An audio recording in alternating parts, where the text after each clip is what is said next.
Confucius remarked, "It is indeed a pleasure to acquire knowledge, and as you go on acquiring, to put into practice what you have acquired. A greater pleasure still it is when friends of congenial minds come from afar to seek you because of your attainments. But he is truly a wise and good man who feels no discomposure, even when he is not noticed of men." A disciple of Confucius remarked, "A man who is a good son and a good citizen will seldom be found to be a man disposed to quarrel with those in authority over him. And men who are not disposed to quarrel with those in authority will never be found to disturb the peace and order of the state. A wise man devotes his attention to what is essential in the foundation of life. When the foundation is laid, wisdom will come." Confucius remarked, "With plausible speech and fine manners will seldom be found moral character."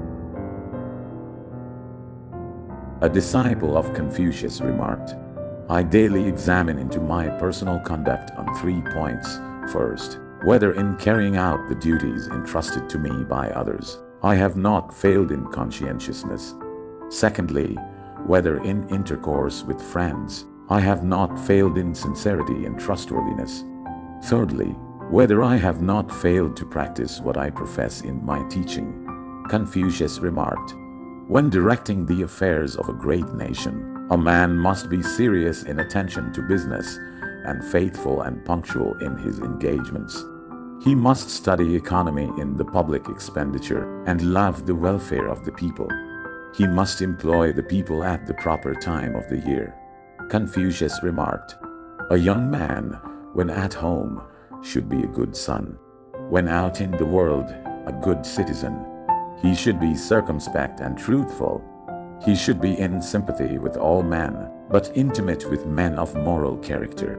If he has time and opportunity to spare after the performance of those duties, he should then employ them in literary pursuits." Confucius remarked, "A young man, when at home, should be a good son. When out in the world, a good citizen.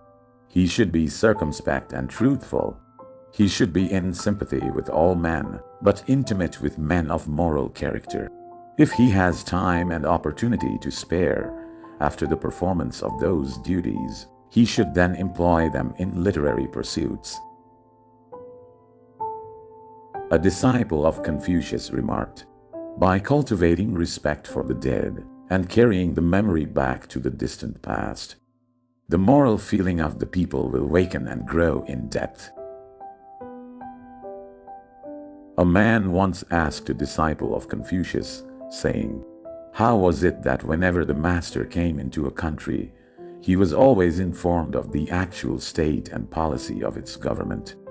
Did he seek for the information, or was it given to him?" "The master," replied the disciple, "was gracious, simple, earnest, modest, and courteous. Therefore he could obtain what information he wanted. The master's way of obtaining information, well, it was different from other people's ways." Confucius remarked, "When a man's father is living, the son should have regard to what his father would have him do. When the father is dead, to what his father has done. A son who for 3 years after his father's death does not in his own life change his father's principles may be said to be a good son." A disciple of Confucius remarked, "In the practice of art, what is valuable is natural spontaneity. According to the rules of art held by the ancient kings, it was this quality in a work of art which constituted its excellence. In great as well as in small things, they were guided by this principle. But in being natural there is something not permitted. To know that it is necessary to be natural without restraining the impulse to be natural by the strict principle of art. That is something not permitted." A disciple of Confucius remarked, "If you make promises within the bounds of what is right, you will be able to keep your word. If you confine earnestness within the bounds of judgment and good taste, you will keep out of discomfiture and insult.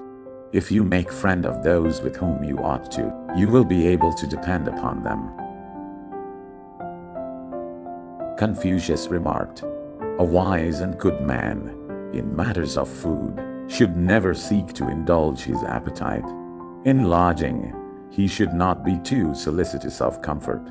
He should be diligent in business and careful in speech. He should seek for the company of men of virtue and learning, in order to profit by their lessons and example. In this way, he may become a man of real culture." A disciple of Confucius said to him, "To be poor and yet not to be servile, to be rich and yet not to be proud. What do you say to that?"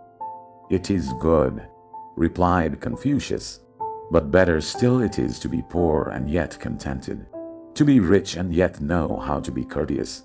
"I understand," answered the disciple. "We must cut, we must file, must chisel and must grind, my friend," replied Confucius. "Now, I can begin to speak of poetry to you. I see you understand how to apply the moral." Confucius remarked, "One should not be concerned not to be understood of men. One should be concerned not to understand men."